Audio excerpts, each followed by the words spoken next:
Hello friends, welcome back to our channel M B outsource में आप सभी का स्वागत है।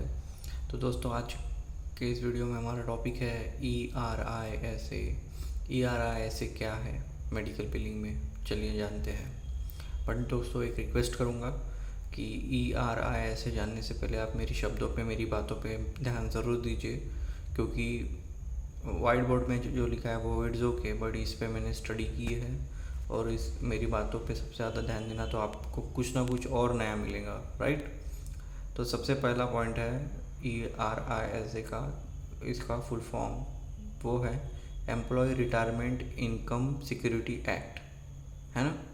Employee retirement income security act, ये एक क्या है, सेकंड पॉइंट में ये फेडरल लॉ है, ठीक है। जो क्या करता है, रेगुलेट करता है किसको, हेल्थ बेनिफिट को और हेल्थ बेनिफिट पेमेंट को, है ना। रेगुलेट करना यानी क्या करना, रेगुलेट करना यानी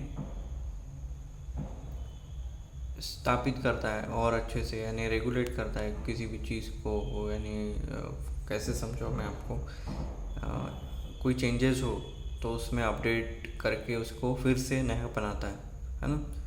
तो ये हेल्थ बेनिफिट और हेल्थ बेनिफिट पेमेंट को रेगुलेट करता है, फेडरल लॉ है।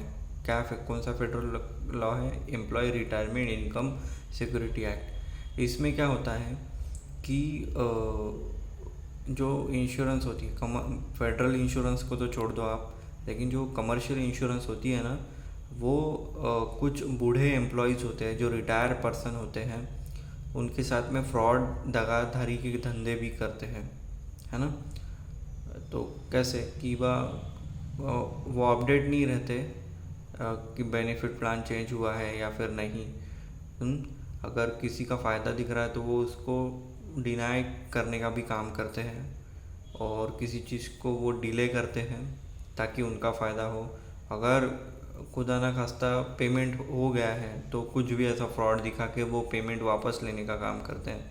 तो इस चीज़ के ऊपर इंश्योरेंस की ये फ्रॉड कोई चीज़ ना हो, इसके ऊपर जो एक्ट है ना, जो लॉ है वो एक फेडरल लॉ है, employment retirement income security act, जिसमें इंश्योरेंस करियर जो है, अगर डिनाई किया है किसी पेमेंट को, डिले किया है, रिकूपमेंट किया है, तो उस पेमेंट का पैसा देने लगाती है प्रोवाइडर को, है ना।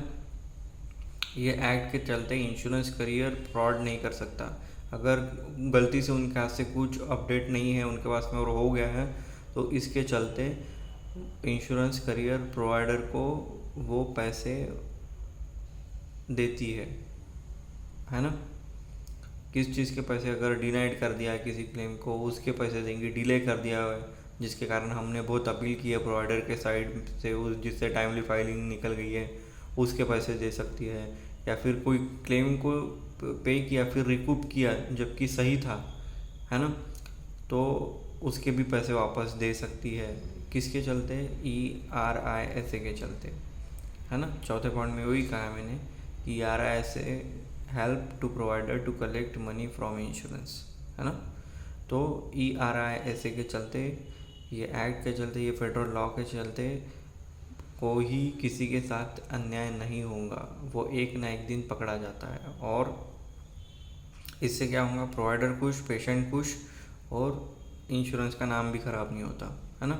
तो ये एक्ट उसी के लिए बनाया है, employee retirement income security act. Federal law है ये, जो रेगुलेट करता है हेल्थ बेनिफिट को और हेल्थ बेनिफिट पेमेंट को, है ना। According to E R I S A, insurance carrier are getting to pay on denied, delay और recoupment claim. E R I helps to provider to collect money from insurance, है ना। तो दोस्तों, उम्मीद करता हूँ, आशा करता हूँ कि आपको मेरा ये वीडियो पसंद आया होगा। अगर पसंद आया तो इन्फॉर्मेटिव बनिए, और इन्फॉर्मेटिव बन के ट्रांसफॉर्म कीजिए मेडिकल बिलिंग में अपनी लाइफ, और अर्न कीजिए अच्छे से अच्छा इनकम। दोस्तों, मेरा यही एक उम्मीद रहेंगी आपसे कि ये वीडियो आपके लिए हेल्पफुल हो। मिलते हैं नेक्स्ट वीडियो में। आज थोड़ी तबीयत ठीक नहीं है, इसलिए आवाज़ थोड़ी डाउन है, बट फिर भी मेरा काम है आपको कंटिन्यू नॉलेज देना, राइट। तो मिलते हैं नेक्स्ट वीडियो में, तब तक के लिए बाय बाय।